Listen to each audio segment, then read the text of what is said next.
VMC News. Informação que gera valor.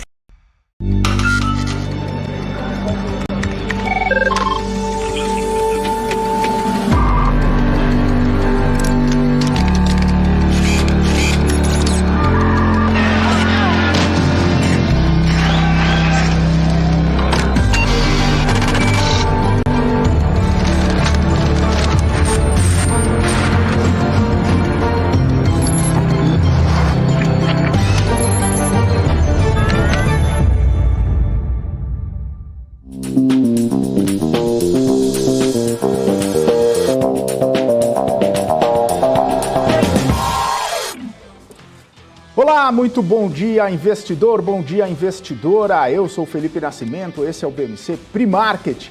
Aqui você fica por dentro de todas as notícias que vão impactar os mercados no Brasil e no mundo. Muita informação, muita análise para você fazer bons negócios ao longo dessa sexta-feira. Hoje é dia 14 de janeiro. O dia começa com os investidores de olho nos motivos que fizeram a Bolsa Brasileira não conseguir engatar uma sequência de 3 altas seguidas nesta semana. Mesmo com o cenário doméstico propício para essa alta, foi o ambiente externo que acabou derrubando os números por aqui. Os dados de inflação nos Estados Unidos vieram mais uma vez recorde.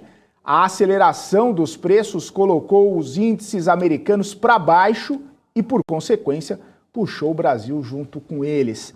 Há sinais de escassez de mão de obra e os afastamentos por conta da variante Ômicron preocupam as cadeias globais de produção. A gente tem visto aí grandes impactos nos setores de transporte aéreo, de varejo e de educação em todo o mundo. E aí o cenário fez com que dirigentes do Fed subissem o tom e dessem declarações fortes sobre a alta dos preços. E os investidores já vão calculando os impactos de mudanças mais rápidas na política monetária nesses ativos de risco.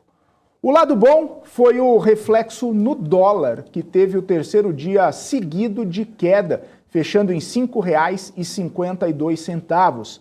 Ao longo do dia, a moeda americana chegou a bater até os R$ 5,50. Eu disse, esse ambiente doméstico até estava favorável, os dados de serviços vieram acima do esperado e a Bolsa vinha de 2 pregões consecutivos de alta, com os investidores, inclusive, até um pouco mais otimistas sobre os ativos brasileiros, mesmo com as questões políticas ainda deixando um sinal amarelo aceso no radar dos investidores. Isso porque os servidores da Receita seguem em operação padrão e o Sindicato dos Auditores Fiscais fez uma reunião com o ministro Paulo Guedes, onde acabou não ouvindo boas notícias. O reajuste não deve mesmo sair, nem para eles, nem para outras categorias que reivindicam aumentos. O problema é a falta de dinheiro. E essa situação, claro, já está em vias de chegar até ao Poder Judiciário. Algumas categorias, inclusive, sugerem que o aumento seja para todo mundo ou não seja para ninguém. Mas foi isso. O ambiente externo acabou impedindo que o bom humor permanecesse. E a Bolsa acabou fechando no patamar negativo. Vamos dar uma olhadinha nos números aqui. Ibov fechando numa baixa de 0,15% aos 105.530 pontos. Entre as mais altas, a gente vê Marfrig subindo 5,18%, PetroRio subindo 3,09%, Minerva subindo 3,06% e Santander subindo 2,94%. A gente falou de PetroRio, mesmo com o petróleo em baixa ontem, né? A gente viu PetroRio subindo, outras petroleiras subindo, Petrobras atingindo recordes, né, de cotação, mais de R$ 30 na Petri 4, enfim. Toda essa situação aí acaba trazendo, né, toda essa expectativa sobre Petrobras, né? Enfim.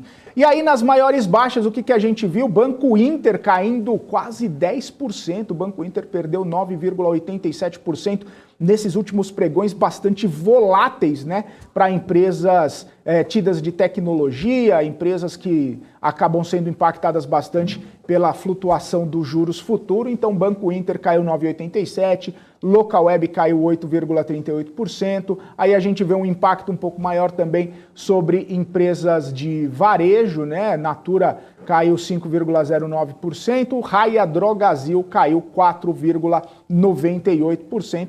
E a Bolsa, que até fez alguns movimentos de alta ao longo do pregão de quinta-feira, fechou em baixa de 0,15%. E agora o Marcos Saravalli traz o tom do mercado nessa sexta-feira. Muito bom dia, Marcos Saravalli. Fala pessoal, muito bom dia a todos acompanhando aqui as bolsas internacionais nesse começo de sexta-feira, último dia da segunda semana do ano. Vamos ver se a gente consegue engatar o terceiro dia de alta aqui nessa semana, manter os índices positivos. Lembrando que ontem, né, a gente entre perdas e ganhos acabamos fechando uma leve queda, muito próximo do 0 a 0, mas tivemos bons números aí do setor de serviços por aqui, acabando surpreendendo positivamente. Vamos ver se a gente consegue engatar mais um dia de alta e ter uma sequência de altas, né? Lembrando, acho que o grande destaque tem sido a China, que também tem ajudado a impulsionar os preços das commodities no curto e médio prazo. A gente continua mantendo essa expectativa, né? O petróleo já vai batendo o patamar de $85, que a gente sempre reforça, né? Que a gente nunca acreditou que o petróleo ia ficar por muito tempo ali abaixo de 70, o próximo $70, 75, e rapidamente se recuperou acima de 80 e já vai buscando $85, um novo patamar, que é muito, muito bom para a Petrobras. A gente sempre reforça aqui quase que diariamente. E a gente também deve ter uma boa reação de commodities como um todo nessa sexta-feira, que tem ajudado a segurar, sustentar o Ibovespa, não só petróleo, mas também mineração e siderurgia, né, depois de boas sinalizações da China, né? Hoje a gente tem outros indicadores aqui no Brasil, mas que não deve ser market mover, né? Não deve ser realmente um catalisador no curtíssimo prazo, e a gente deve seguir aí a tendência mundial hoje e ter uma boa, mais um dia de valorização, né? Pelo menos tudo indica que sim, tá bom, pessoal? Lembrando que a gente tem temporada de balanços começando nos Estados Unidos, né? Por aqui no Brasil a gente tem uma maior concentração dos resultados referentes ao fechamento do ano, mas ali para meados do mês de fevereiro, tá? Então a gente deve ter algumas poucas companhias já divulgando agora, mas quem começa mesmo, principalmente as companhias americanas. Tá certo? Tenham todos um ótimo final de semana. Já a gente volta para falar sobre o nosso gráfico do dia. Até mais. Tchau! E ainda nessa pegada de indicadores, agora há pouco saíram os dados das vendas no varejo no mês de outubro. Estava dando uma olhada aqui, as vendas no varejo subiram 0,6% no mês de novembro, né? Acima do esperado pelo mercado. Existia uma expectativa, né, de crescimento zero, né, ficar estável, ficar no 0 a 0 ali, mas as vendas no varejo subiram 0,6%. O dado veio bom também na comparação anual, né? Existia uma expectativa de baixa de 6,5% na comparação anual, e aí o dado da comparação anual teve uma queda de 4,2%, ou seja, os dados nas vendas do varejo vieram até melhores aí do que o esperado. O IBGE, inclusive, destaca que mesmo com o avanço, né, mais da metade das atividades teve um resultado negativo no período, né? No ano, o varejo acumula uma alta de 1,9%, nos últimos 12 meses também um crescimento de 1,9% de acordo com o IBGE, os dados que saíram agora há pouco, às 9 horas da manhã. Vamos então aos destaques internacionais. Foram divulgados nessa sexta-feira dados sobre exportações na China. O número teve alta de 20,9% em dezembro na comparação com o mesmo período do ano anterior. Esse dado veio acima da expectativa de crescimento de 20%. Já as importações cresceram 19,5%, abaixo das expectativas, que era de importar 26,3% a mais em 2021. As exportações totais avançaram 29,9% e as importações tiveram uma alta de 30,1%. E as bolsas na Ásia, elas acabaram fechando em baixa, de olho no possível aperto monetário lá nos Estados Unidos. Existe praticamente essa unanimidade aí que o Fed aumente a taxa de juros já agora em março. E aí a gente vê as bolsas asiáticas fechando aí no patamar negativo. A China perdeu 0,96%, o índice lá no Japão caiu 1,28% e em Hong Kong o índice Hang Seng fechou numa queda de 0,19%. As bolsas internacionais precificando aí essa questão da política monetária americana, fechando em queda lá na Ásia. Vamos chamar o Guga Almeida, dar um ótimo dia, uma ótima sexta-feira para o Guga, que já está aqui com a gente, para repercutir também uma questão bastante importante, porque mais um dia a gente teve queda no minério de ferro lá na China. Guga, em Qingdao caiu 1,43%, ontem caiu, hoje cai de novo. Muito bom dia para você. Como é que você vê esse movimento do minério, né, Guga? A gente está vendo lá na China toda essa questão, né? Se vai ter mais produção, se não vai ter mais produção, se vai segurar. Algumas fábricas até já reabrindo, outras fábricas paradas por conta ali dos jogos de inverno. Enfim, setor de construção, aquela bagunça por causa de várias empresas tendo default. O minério tem oscilações, né, Guga? Bom dia. Como que você vê essa variação toda aí? Bom dia, Felipe. Bom dia, pessoal. Vamos lá, né? A gente tinha feito esse estudo do minério de ferro ao longo dessa semana. Essa movimentação toda que nós tivemos positiva do minério de ferro era algo que eu já comentava que seria um primeiro repique, né, do mercado. Não era aquela primeira movimentação para nós abandonarmos as mínimas do mercado, tá? E ir para um patamar um pouco mais saudável, que nem esse movimento que nós estamos tendo do Ibovespa. Tá? A gente está saindo daquela região de mínimas, que, querendo ou não, é uma região com mais tensão do, poxa, será que essa tendência tende a continuar? E aí é um ajuste do mercado, é um primeiro ajuste do mercado. Tá? Então, até deixa eu compartilhar aqui o gráfico rapidamente, só para a gente rever o que eu falei durante a semana. Tá? Nós tínhamos já visto o minério de ferro chegar aqui na região dos $132, e de fato, né, nesse nível de preço, dentro do ambiente repique, né, olhando para o comportamento que o mercado fez ali no dia 23 de setembro até o dia 12 de outubro, né, quando nós projetávamos essa melhora que nós poderíamos ter do minério de ferro, o nível máximo que eu enxergava no curto prazo, pelo menos agora no curto prazo, era para chegar aqui no 132,75. Então, está acontecendo um movimento, né, em preço natural com o que se esperava. Tá? Imagino que agora a gente possa ter uma correção, inclusive voltar abaixo da casa até dos $120 a tonelada do minério de ferro, podendo chegar ali na região pelo menos de $116 a tonelada, né? 115,95. Maravilha. E na Europa, então, o destaque agora é para o PIB da Alemanha, que cresceu 2,7% em 2021. Mesmo assim, o número ainda está num patamar inferior ao nível pré-pandemia. Os dados vieram em linha com a previsão dos analistas e em 2020 o PIB da Alemanha teve uma contração de 4,6%. No Reino Unido, a produção industrial mostrou uma aceleração de 1% em novembro em relação a outubro, o dobro do projetado aí pelos analistas na base anual. A alta é de apenas 0,1% e as projeções eram de 0,6%. Importante salientar, o Guga, vários sites do governo ucraniano foram retirados do ar hoje, né? A gente sabe essa questão geopolítica, né? Acaba impactando bastante. Várias autoridades disseram que sofreram ataques hackers e eles vêm em meio a crescentes tensões entre a Rússia e os aliados ocidentais da Ucrânia, principalmente aí com pressão dos Estados Unidos. Essa questão geopolítica também segue sendo uma coisa bastante importante, né, Guga? Sim, com certeza, né? Toda essa movimentação, principalmente nessa região desses países na volta da Rússia, traz uma certa tensão, né? Mas eu vejo muito mais para o mercado de lá e, obviamente, né, olhando para o comportamento do preço das commodities, principalmente aí o commodity de petróleo, né? Que, querendo ou não, hoje nós estamos vendo aqui o petróleo subindo agora, mais uma vez, subindo 1,32 agora, acima novamente da casa dos $85 o barril, Felipe. Boa. E daqui a pouco também a gente tem a presidente do Banco Central Europeu, Christine Lagarde, ela participa de um evento lá na França. O foco é saber se ela vai comentar, né, essa questão da inflação pressionada no mundo todo, principalmente nos Estados Unidos e as possíveis consequências para a política monetária. Eu estou aqui com as bolsas lá na Europa, deixa eu dar uma olhadinha aqui como é que estão os índices futuros.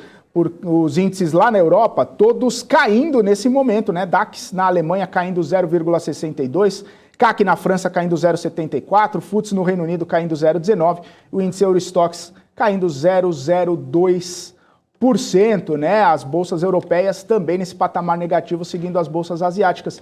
Nos Estados Unidos é dia de temporada de resultados, os primeiros balanços foram divulgados agora cedo, né? Algumas instituições financeiras trouxeram aí os seus balanços, né? Saiu JP Morgan, Citigroup, Wells Fargo, BlackRock divulgaram suas informações. Daqui a pouquinho na BMC News, né? No BMC News, você vai ter toda a cobertura sobre esses dados aí com a Giovanna Locatelli. Também é bom ficar de olho nas declarações dos dirigentes do Fed, porque depois de quase um consenso ali que o Banco Central ia elevar as taxas de juros 4 vezes nesse ano, um dos dirigentes alertou que isso não vai ser suficiente para segurar a inflação. E o Fed teria que subir os juros 5 vezes nesse ano. Talvez seja aí um pouco, né, desse retrato, desse mau humor que a gente está vendo. Os impactos foram fortes, inclusive nas bolsas ontem, né? Nasdaq caindo 2,5%, pressionado bastante aí por conta dessas declarações, e hoje também os futuros americanos já amanhecem no patamar negativo. Dow Jones cai 0,10, o S&P cai 0,13 e a Nasdaq caindo 0,22% nos futuros americanos. Vamos trazer o Guga de novo aqui para falar um pouquinho desse movimento. Guga, ontem a Nasdaq caiu 2,5%, né? E aí também acabou impactando em ações da Microsoft, caíram 4%, Nvidia, né, aquela fabricante de semicondutores, de placas de vídeo e tudo mais, caiu 5%. Esse movimento aí de taxa de juros, de política monetária, está impactando as ações de tecnologia por lá, né, Guga?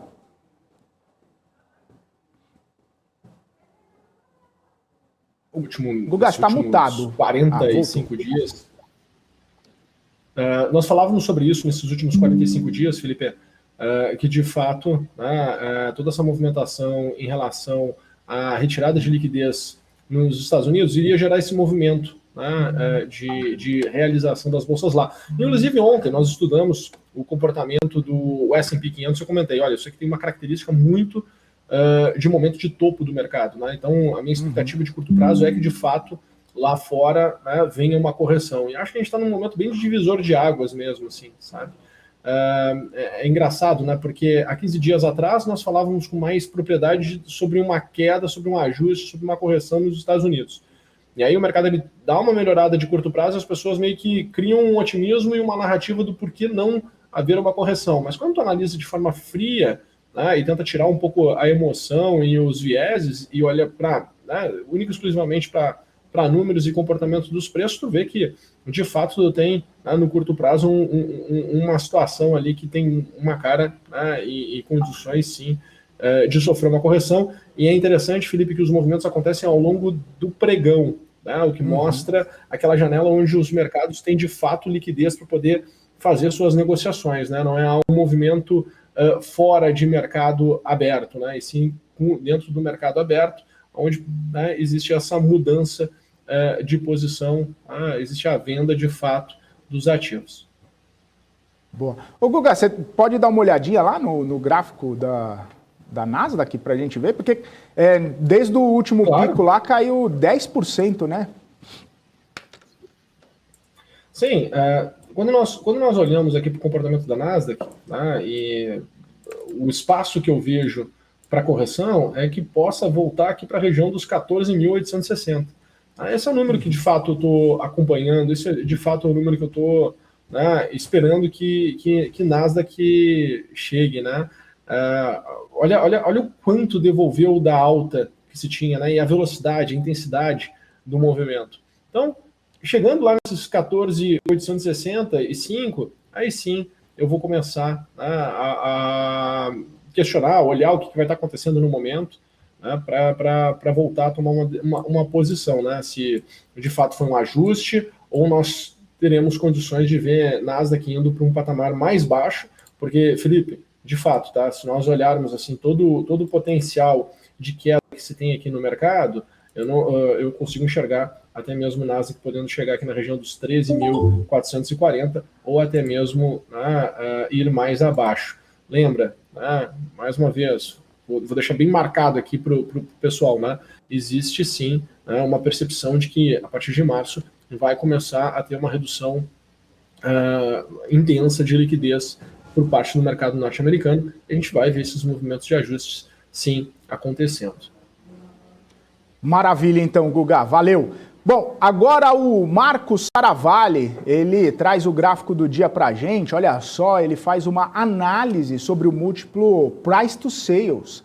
Conta para a gente aí, Marco. Fala pessoal, muito bom dia. Voltando aqui para o nosso gráfico do dia. Esse aqui é um lado um pouco mais pessimista, não é? Esse gráfico mais para os pessimistas de plantão, que sinalizam que a gente pode ter em algum momento alguma realização de lucros. Esse gráfico mostra um indicador, um múltiplo, chama-se Price to Sales, né? Ou seja, quanto mais alto, mais caro estão sendo negociadas as empresas, principalmente de tecnologia. E a gente consegue ver ali na linha um pouco mais azul, né? Na reta, a média histórica.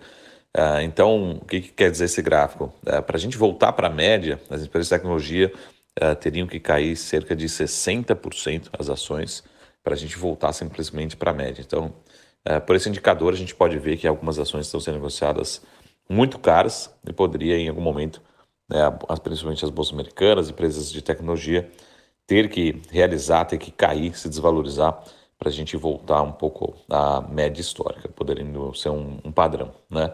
Eu, particularmente, não concordo muito com isso, mas, com certeza, fica esse alerta, principalmente ao escolher as ações que são consideradas muito caras, principalmente em relação a esse indicador. Tá bom, pessoal? Tenham todos um ótimo final de semana e a gente se vê em breve. Até mais. Tchau.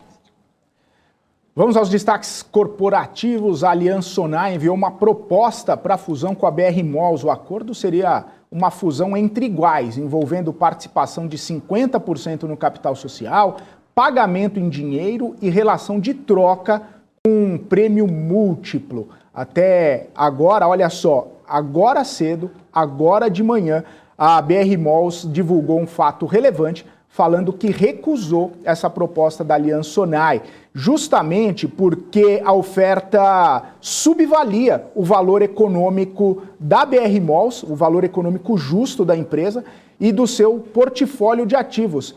A BR Malls informou também que essa proposta de fusão feita pela Allianz Sonae não atende os interesses dos acionistas. Isso foi divulgado agora há pouco pela BR Malls, mesmo com a proposta formal da Allianz Sonae.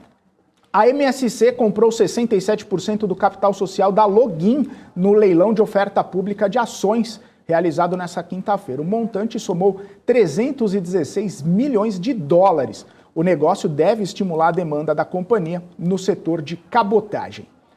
E a Minerva avalia migrar sua base acionária para fora do Brasil. Segundo fato relevante, o Conselho de Administração aprovou iniciar os estudos para alterar o domicílio legal para a sociedade lá no exterior. Embora não especifique o local, é possível que a Minerva faça um movimento pensando lá nos Estados Unidos. O Brasil Journal disse que a empresa estaria considerando abrir o seu capital na Nasdaq. Duas construtoras divulgaram prévias operacionais. A Cyrela registrou 2,5 bilhões em VGV de lançamentos no quarto trimestre, mostrando aí uma queda de 11% sobre o mesmo período de 2020. E 15% de queda também nas vendas líquidas. Já a Lavi também teve queda no VGV, passando de 1 bilhão e 200 milhões em 2020 para 211 milhões no quarto trimestre de 2021. Só que as vendas líquidas da Lavi saltaram 120%, chegando a 942 milhões de reais. Vamos voltar com o Guga Almeida aqui para a gente falar um pouquinho sobre esses destaques corporativos e falar também sobre a projeção que ele faz para a Bolsa hoje. Guga, Ásia caiu, né, na verdade, Europa caindo, Estados Unidos caindo. O que nos espera nesse pregão de hoje aí? Não faço essas perguntas assim tão direto, senão eu vou soltar até uma piadinha aqui. Mas vamos lá, aperta o cinto, né? Mas falando sério aqui, tá? Existe um movimento do mercado como um todo, né? Que commodity continua subindo, né? O dólar está muito, tem uma chance muito grande de estar atingindo aí um certo topo de curto prazo. Né? E existe uma corrida, né? Vai existir uma corrida por commodity cada vez mais forte. Então, acaba que o Brasil se beneficia de certa forma. Semana que vem nós temos vencimento de opções também. Então, os ativos mais negociados na Bolsa, que estão passando por esse processo de valorização, acredito que vão se manter, né, num ritmo positivo. Mas vamos olhar aqui o gráfico para entender o comportamento, né, que eu estou enxergando aqui no curto prazo. Eu estou enxergando aqui esse número dos 106 mil pontos, tá, Felipe? Como sendo o meu divisor de águas para o dia de hoje. Tá? Acima de 106 mil pontos, continuo otimista. Acredito que o mercado ele tem espaço para ir para 107.600 até 109.100 pontos. Tá? Seria ótimo. A gente vai consumindo, né, vai matando aquela assimetria que eu enxergava quando nós estávamos lá nos 100 mil pontos, né, 101 mil pontos, que era aquela possibilidade de irmos para 111, 113.500. Estamos caminhando para essa direção. E me chama a atenção que um cenário mais nervoso do mercado seria voltar já para 104.800, né? Aquela região dos 105 mil pontos. Ou seja, a gente abandona, de certa forma, as mínimas, tá? O que é legal. Tá? Então, já começa a perceber que, mesmo havendo um ajuste um pouco mais intenso intradiário, a gente, pelo menos para essa semana e a próxima semana, eu não estou enxergando fazer novas mínimas se as coisas azedarem muito.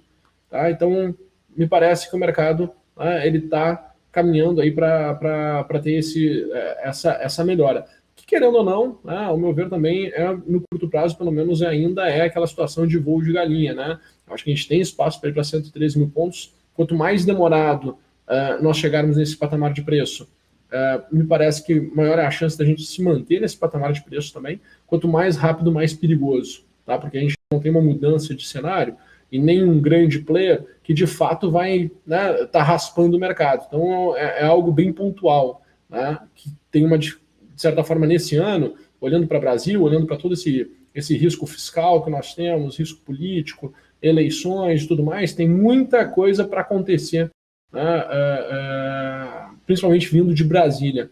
Então, tem muito risco aqui ainda, então me parece que não temos condições de caminhar para uma nova máxima histórica, pelo menos nesse ano de 2022, pelo menos nessa fotografia de agora.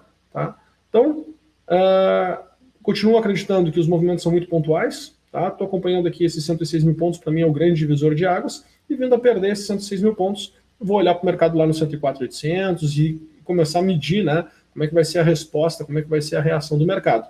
Essa alta, já estou preparado, né, que ela é uma alta uma alta pontual, né, então meus objetivos eles estão bem traçados e conforme o mercado vai chegando nos seus objetivos, vou reduzindo a posição e vou protegendo o meu capital.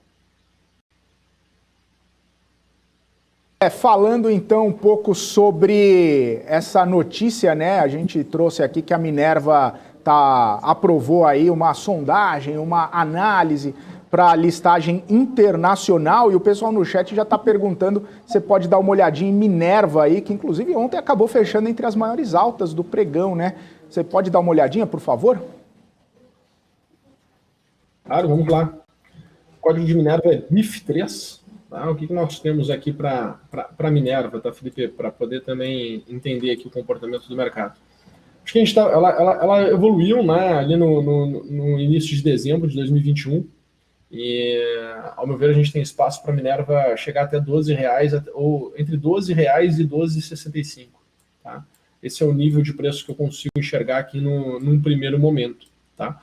E aí, se de fato as coisas começarem a melhorar, tem espaço para ir mais além. Tá? Tem espaço para se desenvolver, quem sabe até R$18,20. Mas aí também são cenas dos próximos capítulos. Tá? Eu acho que para o investidor que está olhando agora para essa fotografia, né, a região R$12 a R$12,65 está de bom tamanho agora no curto prazo.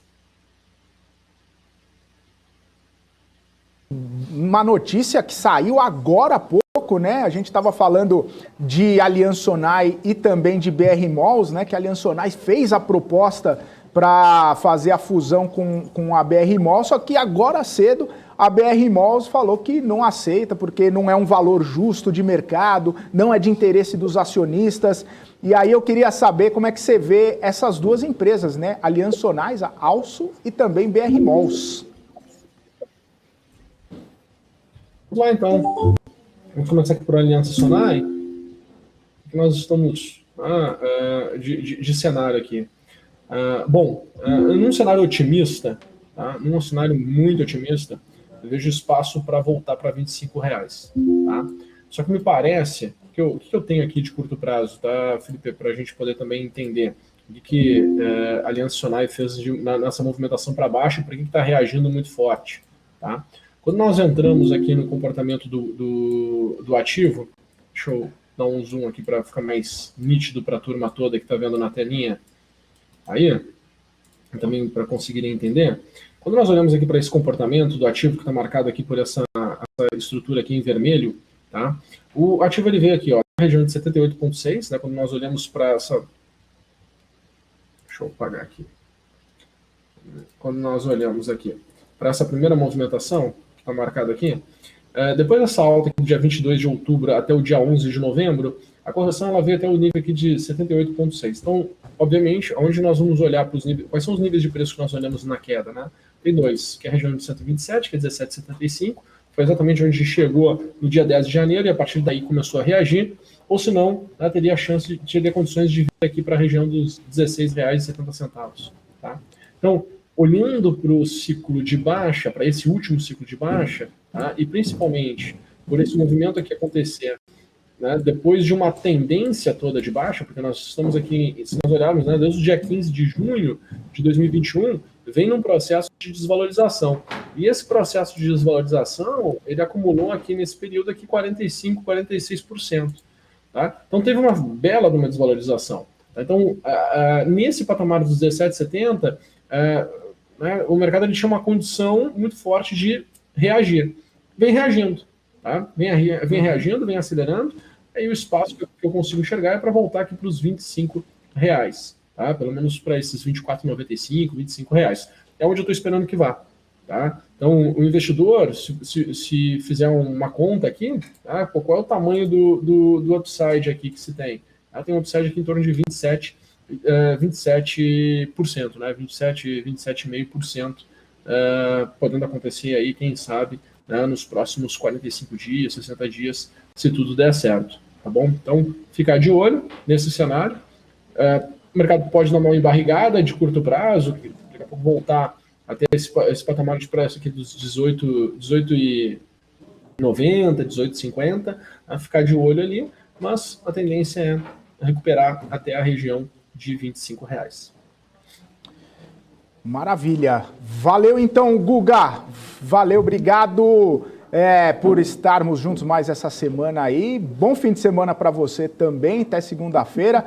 E ótimos negócios nessa sexta-feira, de olho aí nessa movimentação, né? Obrigado, Felipe.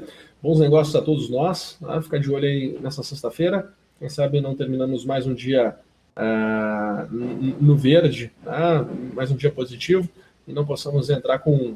Se nós olharmos aí para os últimos meses, 5, 6 meses, talvez essa tenha sido a melhor semana, tá? nesse período todo, aí, desde que a gente começou essa correção lá em junho. Então, ficar acompanhando, e, enfim, semana que vem estaremos novamente aqui no Pre-Market. Valeu, Guga, abração para você, bom fim de semana, te cuida aí e até segunda-feira.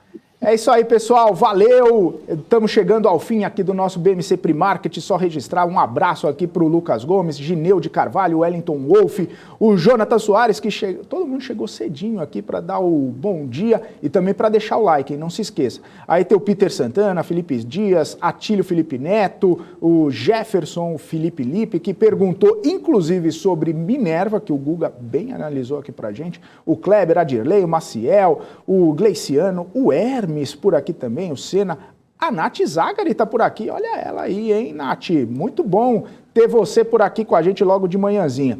O Felipe Dias, Sandro Figueiredo, Sérgio Schultz, Cláudio Amaral, Alessandra por aqui também. Ó o Rico, o Rico tá por aqui. Bom dia, Guga, bom dia pro Marco, bom dia para mim, bom dia para todo mundo. O Helder, se você acertar qual empresa que o Helder tá escrevendo aqui, você ganha um doce nessa sexta-feira.